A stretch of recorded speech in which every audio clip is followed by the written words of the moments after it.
Salve, salve minha rapaziadinha, e aí, como é que vocês estão? Tudo certo? Eu sei que faz tempo desde o nosso último encontro, mas gostaria de dizer que estamos de volta.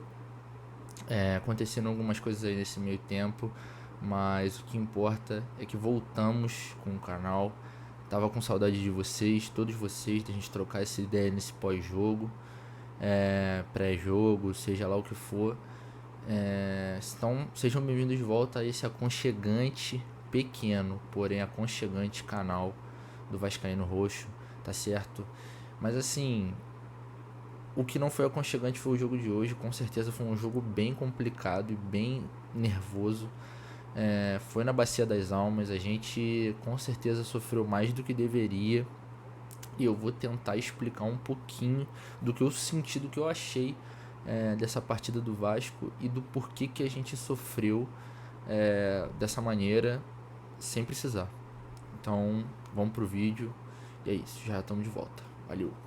Então, rapaziadinha, eu acho que Água Santa, né, a segunda fase da Copa do Brasil 2024, um jogo que já era tenso desde antes do jogo, pré-jogo dessa partida já estava sendo tenso, porque o Vasco há 2 anos consecutivos, tanto 2022 quanto 2023, não passava da segunda fase da Copa do Brasil e perdeu nos pênaltis as duas partidas para Juazeirense da Bahia e para ABC.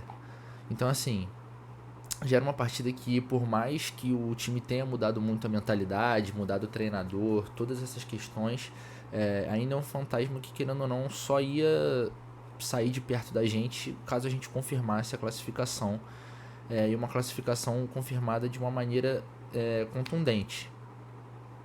Mas de qualquer maneira, Emiliano e Ramon Dias vem apresentando uma ideia, uma mentalidade, uma mudança na cabeça dos jogadores do Vasco de algo que, assim, o Vasco é gigantesco. O Vasco, ele é tudo que a gente conhece, entendeu? Eles estão tentando passar isso para os jogadores que estão chegando agora. A gente, torcedor, a gente já conhece, a gente já sabe o peso e a pressão que é jogar no Vasco. Mas não necessariamente um jogador que está vindo agora, sei lá, da França, sabe exatamente qual que é essa pressão, o tamanho dessa pressão de uma torcida, querendo ou não, tão machucada pelos últimos 20 anos. Então, assim, isso faz muita diferença e é muito importante. E o Vasco, bom, assim, pelo menos nos últimos jogos, você pode ver a cabeça do Vasco para jogar jogos grandes, jogos decisivos. O Vasco pode não estar num dia bom tecnicamente, mas vontade não falta em jogos desse nível. E eu acho que, assim, o Vasco entrou no jogo de hoje com uma cabeça de é um jogo decisivo, e realmente é um jogo decisivo.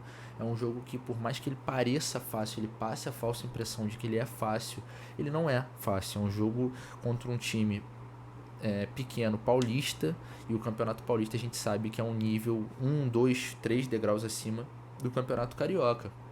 Desculpa.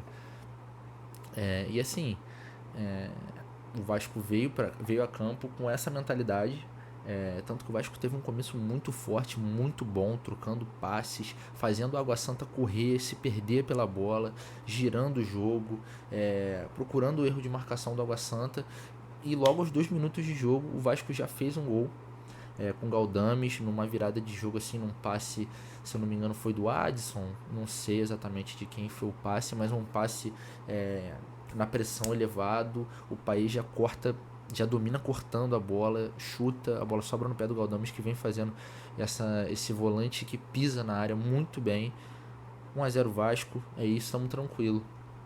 E o Vasco continuou nessa toada, uma coisa de vamos matar o jogo quanto antes pra gente controlar o jogo. Mas assim, controlar, e obviamente tem que ser tudo feito de forma responsável, senão acontece. Enfim, seguimos, né? Vamos só dar esse panorama do jogo como um todo. E logo depois o Vasco trocou, se eu não me engano, 1 minuto e meio de passes, envolveu completamente a defesa do Água Santa. E assim, é muito claro quando você vê o erro de marcação do Água Santa. O Vasco ataca o erro de marcação do Água Santa e produz o segundo gol, que foi um golaço do Verratti de cabeça, especialidade da casa, num cruzamento até bom do Paulo Henrique. Gostei, um bom cruzamento do Paulo Henrique, que tem essa característica. E o Vasco abre 2-0 assim, de forma muito tranquila e muito rápida no jogo, assim, de forma muito... A torcida acho que até se surpreendeu pela tranquilidade desse 2-0. Óbvio, a gente esperava ganhar, mas pela tranquilidade do 2-0 e, sei lá, acho que 15 minutos, 15, 10 minutos, esse 2-0 tá muito tranquilo. Mas, como dizem as cobras do futebol, 2-0 é o placar mais perigoso do futebol, né? E, cara, o Vasco parou. O Vasco parou de jogar bola. O Vasco começou a deixar o Água Santa se criar dentro do jogo e criar um ambiente próprio para que eles melhorassem na partida. E perdeu, assim, o meio-campo já não tá tendo uma pegada com essa formação do Vasco, uma formação que ela privilegia muito os lados do campo, que é o que tem que é o que o Vasco tem de melhor, são os laterais, são as alas. Então a gente joga por essa característica. Só que o meio-campo acaba ficando um pouquinho vulnerável. E assim, hoje o Vasco hoje o Vasco foi deixando o Água Santa tomar conta desse meio campo, os jogadores começarem a gostar um pouco mais da partida. O volante camisa 5 do Água Santa, que eu não vou me lembrar o nome agora, começou a distribuir a bola com uma facilidade tremenda, coisa que não pode acontecer. E o lado direito do Vasco não estava se encontrando, o lado direito da defesa. Paulo Henrique e João Vitor estavam batendo cabeça hoje legal, assim, coisa que eu não estava vendo acontecer. Eu estava vendo os dois bem entrosados. Enfim, deixou o Água Santa se criar tanto, o Vasco parou de jogar, e o Água Santa no final do primeiro tempo fez um golzinho assim crucial para a autoestima deles. É aquele tudo ou nada, entendeu? E o empate ainda era uma vantagem para eles, querendo ou não, jogando em São Januário lotado, a pressão é toda nossa num empate, num ocasional empate. Então, um gol desse no final do primeiro tempo deixou com que o Água Santa fosse pro vestiário com a autoestima elevada. E numa falha do lado direito de defesa, no escanteio do Vasco, Paulo Henrique, se eu não me engano foi escanteio do Vasco, Paulo Henrique e João Vitor. Eu sinceramente não vi os dois, eu só vi o Adson cobrindo o lado direito e óbvio, o Adson fez a linha de impedimento totalmente errada, mas não é uma característica do jogador, ele é ponta, cara, ele é um jogador de ataque, ele não é um jogador de defesa. A gente também não pode ficar cobrando aqui de um cara que estava cobrindo outros dois jogadores que eram para estar naquele lugar. Pelo menos um deles, não os dois. Um podia subir para cabecear, o João Vitor, que tem 1,90, sei lá, é bom de jogo aéreo. Mas por que o Paulo Vitor não estava lá atrás? Entendeu? Assim, foi um erro coletivo, e um erro coletivo bizarro, mas que ali no primeiro tempo, no final do primeiro tempo, você pode pensar, cara, tá bom, agora o Ramon vai arrumar esse time aí, a gente vai voltar melhor pro segundo tempo, vai controlar o jogo e vai fazer mais um aí pra matar, 3-1. Cara, deu um intervalo, o Água Santa voltou melhor e o Vasco não jogou o segundo tempo. Esse é o resumo, eu não vou me alongar em relação ao jogo. O Vasco não jogou o segundo tempo. Basicamente, o Ramon tentou ali no que ele viu que o Vasco não estava jogando, ele tentou mudar, fazer uma variação tática para que o Vasco voltasse para o jogo, mudasse as características e voltasse para o jogo, pegando o Água Santa de surpresa, coisa que ele fez no jogo contra a Portuguesa. Ele percebeu que estava perdendo o meio estava sem pegada, ele colocou o Matheus Carvalho, né, o Cocão, mudou a característica do time toda e o time dominou a Portuguesa e controlou o jogo.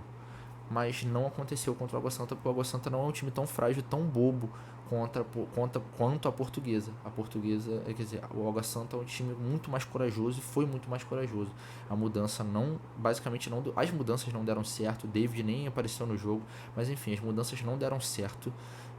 O Vasco continuou jogando muito mal e tomou o gol de empate. Posteriormente tomou o gol da virada numa bobeira, numa falha muito boba, numa bola perdida assim, num erro do Paê. O Paê inclusive fez o segundo tempo muito ruim. Eu achei uma das piores partidas do Medel com a camisa do Vasco, também tendo em conta a fragilidade do adversário.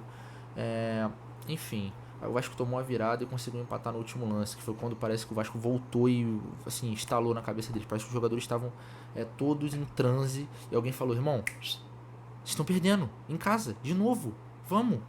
Enfim, conseguimos empatar o jogo num cabeceio do Piton. Levamos o jogo para os pênaltis. E aí voltamos ao fantasma de 2022 e 2023. O que vai acontecer agora? Foi complicado, foi muito tenso, mas se eu não me engano não, mas com certeza ali já era o melhor cenário pra gente. A gente tava perdendo, cara, os 40, virou o melhor cenário, infelizmente. Enfim, a torcida abraçou, a torcida inflamou e deu a motivação que o time precisava para essa disputa de pênalti. Enfim, Léo Jardim pegou o primeiro pênalti do Água Santa, ele levou a moral dos caras lá para baixo. E o Bruno Mezenga também perdeu, a bola bateu na trave, o Vasco fez todas as suas penalidades, graças a Deus. Pelo menos nos pênaltis a gente não passou sufoco, porque todo o sufoco já foi no jogo, foi muito complicado o jogo, não pode dar mole. O Água Santa não é um adversário de Campeonato Carioca, o Campeonato Carioca é muito fraco, não tem como comparar. Então assim, cara, a gente tem que melhorar, a gente tem que contratar. Eu sei que, pô, parece que nada mudou assim em relação a isso em relação a isso desde que quando eu fazia os vídeos no ano passado, porque eu também falava a mesma coisa todo vídeo. Tem que contratar, gente, tem que contratar. Só dessa vez não é tão sério, mas a gente precisa de alternativas para o ataque. O Vasco não tem uma alternativa boa para o ataque. A gente se viu colocando o Rossi no jogo. Fiquei até com medo do Rossi bater o pênalti. Com todo respeito ao Rossi, mas a gente teve que colocar o Rossi no jogo, cara. Sim, é fraco. Se a gente quer montar um time que vá disputar e manter a intensidade 100% do tempo, a gente precisa de um time com alternativas à altura. Vamos ver o que o Cleiton Silva vai apresentar, mas espero que seja uma das boas alternativas para o Verratti, ou que possa até jogar do lado do Verratti. Enfim, essa é basicamente a minha análise, pessoal. Eu acho que existem dois Vascos. Um Vasco de jogo grande e que joga o tempo todo, 100% do tempo para ganhar. E um Vasco que acha que o time adversário não tem esse poder todo, subestima o time adversário, de uma certa forma, não de uma maneira desrespeitosa, mas de uma maneira do tipo, pô, vamos descansar aqui, vamos aproveitar, vamos tentar controlar o jogo e relaxa. E não tem mais bobo no futebol, pessoal. Não tem mais bobo no futebol. Não tem como dar esse mole, ainda mais numa competição como a Copa do Brasil. Os caras não tinham nada a perder, eles vieram pra cima e quase eliminaram a gente dentro de São Januário. Da última vez a gente foi eliminado pela lanterna da Série B. Eles foram rebaixados com, se não me engano, 20 pontos. A gente não pode passar por isso. De novo, tá certo? Mas graças a Deus passamos, o objetivo foi cumprido. O Vasco a janela de transferência está se fechando hoje. Em relação ao exterior, então assim, provavelmente o Vasco não vai trazer mais ninguém, mas o Vasco está em negociação, em conversas, né, com o volante Marlon Freitas do Botafogo, porque a janela doméstica, ou seja, a janela entre clubes brasileiros, ela abre em abril, certo? Então, se o Vasco quiser contratar alguém agora, vai ter que tirar alguém do futebol brasileiro, tá certo? No mais é isso, rapaziada. Acredito que essa tenha sido a tônica da partida. Não podemos mais dar mole. As fases agora vão apertar. O Vasco não pode dar mole na semifinal do Campeonato Carioca agora contra o Nova Iguaçu, porque é a mesma coisa, não é um time bobo. O Nova Iguaçu conseguiu chegar em terceiro lugar e não foi à toa. Tem que respeitar, tem que jogar intenso, tem que jogar com vontade, porque para não ter que passar por esse tipo de sufoco de novo, tá certo, rapaziada? Vamos continuar aí, porque também nada de baixar a cabeça, certo? Foi um resultado que é futebol, jogo único, pode acontecer com qualquer um, assim como aconteceu com o Cruzeiro, aconteceu com o América Mineiro, se eu não me engano.